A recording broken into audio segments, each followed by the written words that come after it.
अपने जनपद से जुड़ी हर खबर को देखने के लिए इंडिया लाइव न्यूज़ को तुरंत सब्सक्राइब कीजिए और साथ ही बेल आइकन को भी दबाइए। वो घायल हैं, उनको चोट है। भाई ये हटाओ किसका है? इस बात को सबको पीड़ा है, लेकिन किस रूप में घायल हुई, कैसे घायल हुई, इसका अभी खुलासा नहीं हो पाया। और ये राजनीतिक हथकंडा भी हो सकता है, स्वाभाविक घटना भी हो सकती है। वो जल्दी सोचता हूँ, इसकी मैं कामना करता हूँ। अगर उनका ये आरोप कि विरोधियों ने आवाज बंद करना करवाया या कुछ अनजान चेहरों ने उन पर हमला किया, तो सरकार उनकी है। वो अपने खुद कटघरे में खड़ा कर रही हैं कि जहां मुख्यमंत्री खुद सुरक्षित नहीं है, उस बंगाल के लोग सुरक्षित कैसे होंगे। इसलिए आज क्योंकि वहां कमल खिलने जा रहा है, तो ये घटना करवाया भी जा सकता है या किसी अन्य घटना से भी चोट लग सकती है, जिसको राजनीतिक तूल देने का काम किया जा रहा हो। तो ये सब कुल मिलाकर के आज आसन्न पराजय का खतरा की छाया बोल रही है, और जो वो अस्वस्थ हुई हैं वो भी इसी छाया का ही दुष्परिणाम है। किसान के ऊपर है आड़ी है। भारतीय जनता पार्टी की प्राथमिकता में रहा है और भारतीय जनता पार्टी भी किसानों की प्राथमिकता में है। किसान पहले भी भारतीय जनता पार्टी को लोकसभा में जिताया, इस बार भी लोकसभा में जिताया, विधानसभाओं में जिताया, बंगाल के चुनाव में भी किसान हमें जिताएगा। किसान के नाम पर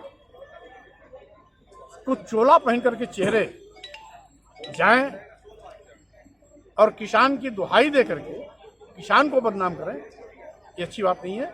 आज ही पूरे देश का किसान भारतीय जनता पार्टी साथ है। अब क्योंकि ट्विटर पर आधारित नेता चलना सीख रहे हैं, ये अच्छी बात है। लेकिन कुल मिलाकर के आज जितनी विपक्ष पार्टियां हैं प्रदेश के या केंद्र, सब मुद्दा विहीन हो चुकी हैं, और मुद्दा विहीन राजनीतिक दल कभी खड़ा नहीं हो सकता है। जब भी मौका आएगा औंधे मुंह गिरेंगे, पहले भी गिरे हैं, आगे भी गिरेंगे। इसलिए अब चुनाव की घंटी बजते ही वो सड़क पर निकल रहे हैं, तो प्रदेश की जनता भी इसको देख रही है।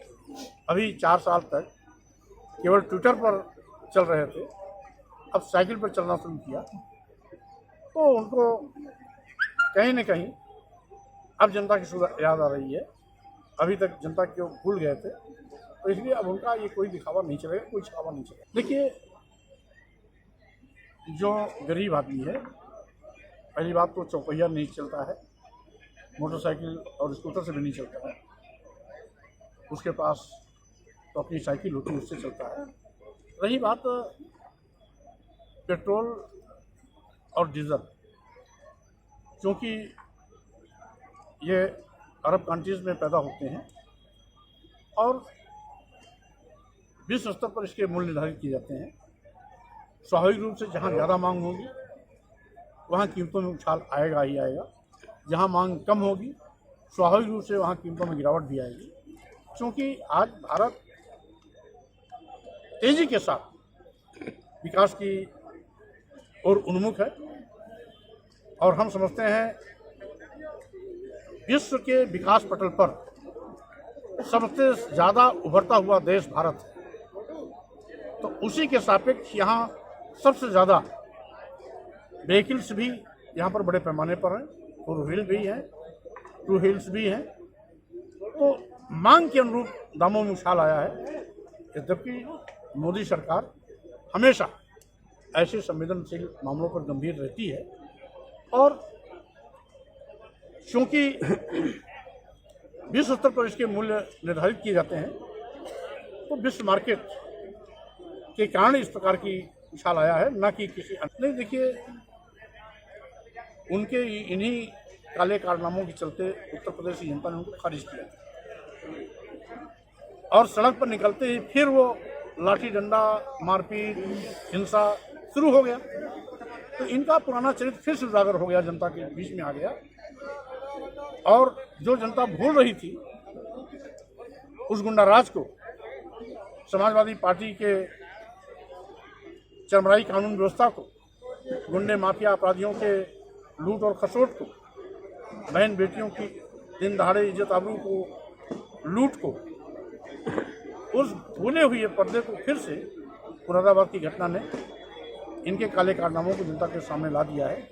और इनका ये पुराना चरित्र है, इनके लिए कोई नई बात नहीं है ये, और अन्य पार्टियों के लिए नई बात हो सकती है, लेकिन समाजवादी पार्टी के चरित्र के अनुरूप उनका ये कार्य है। पहले भी गुंडाराज था, आज भी इनका गुंडाराज है और आगे भी इनका गुंडाराज रहेगा। गुंडाराज समाजवादी पार्टी के सर चढ़ करके बोलता रहता है और यही कारण है कि समाजवादी पार्टी का आज बंटा धारा